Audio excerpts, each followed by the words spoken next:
Welcome to the Akashic Library. So let's talk about something that's, it's pretty important. Male friendship. We all know some guys who seem to have these incredible bonds, right? Real deep connections. But if we're being honest with ourselves, for so many men, there's a much darker and way more common truth hiding right under the surface. A really profound loneliness. I mean, just look at this number. The statistics here are absolutely staggering. For every single man who can truly say he has a close friend, there are 8 others who deep down feel like they have none. 8 out of 9. That's not a few guys having a tough time. That's practically an epidemic.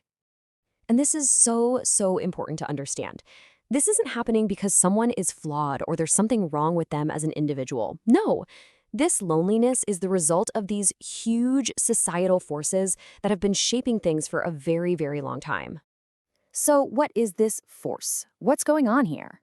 Well, it really boils down to a fundamental clash, a conflict between the script we've all been handed on how to be a man and what it actually takes to be a friend. You see, when you get right down to it, the absolute bedrock of any true, deep, nourishing friendship is mutual vulnerability. It's the essential ingredient. And, as we're about to see, it's the one thing that the traditional script of masculinity often tells men to avoid at all costs. I mean, we can talk for hours about sports scores or hypersonic engines or the S&P 500. Heck, even art history or classical philosophy. And look, those things can be genuinely interesting, but they're safe. They keep things on the surface, and they just don't build the kind of friendship that's going to sustain you when things get tough. Real friendship, that starts in a totally different place.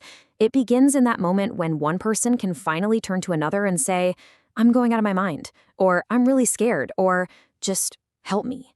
It kicks off with admitting you don't have all the answers.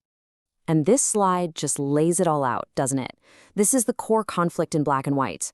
The ideal man is supposed to be unflinching and solid. But the ideal friend, he needs to be vulnerable, even confessional. The man is never bothered. The friend admits he's weak.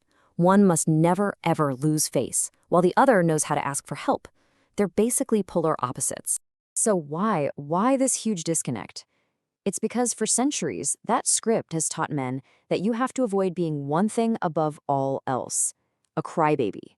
And that fear, that's the barrier. That's the wall that keeps the emotional guard up, sometimes forever. Okay, so how do we break this cycle? It's not about getting rid of masculinity. Not at all. It's about forging a brand new path, one that starts to see vulnerability not as a weakness, but as the actual source of true strength and real connection. You know, the first step is often the hardest, and in this case, it's just admitting the problem is real. To be able to say, maybe with a bit of humor, yeah, I don't really know how to do this. I don't have the friends I wish I had. Just saying it out loud can change everything. Because at the end of the day, a friendship isn't really going to count. It's not going to nourish us until we feel safe enough to show our whole selves. Not just the strong, put-together parts, but the sad parts, the scared parts, the uncertain parts, all of it. All right, so that's the theory. Sounds good, right? But how do you actually start having these kinds of conversations? Let's play with a little thought experiment it's a bit out there.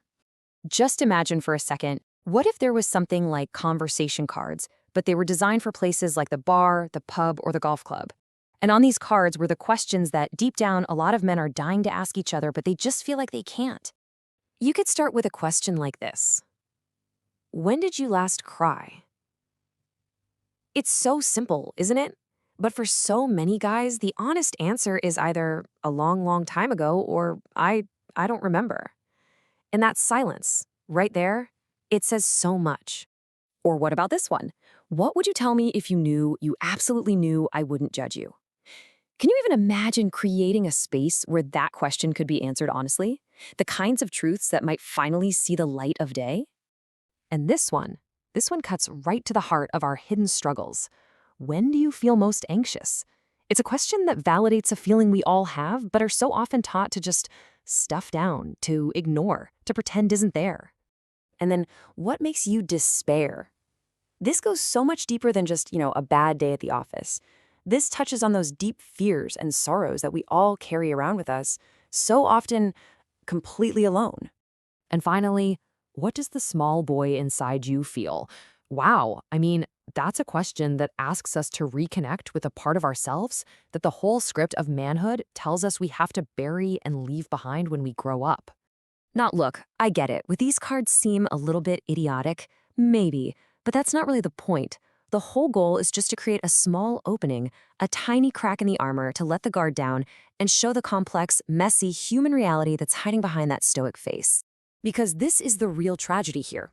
Without these kinds of moments, men can end up spending their entire lives just barricaded inside themselves. They're stuck defending this illusion of being unflinchingly strong, an illusion they never even asked to be a part of in the first place. So the final thought I want to leave you with is a question. And it's a simple one, but it's a big one. Take a moment and just ask yourself, honestly, what illusion are you defending? And what might happen if you just let it go?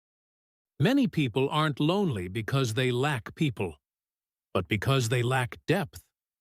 Next, we'll explore what truly defines real love.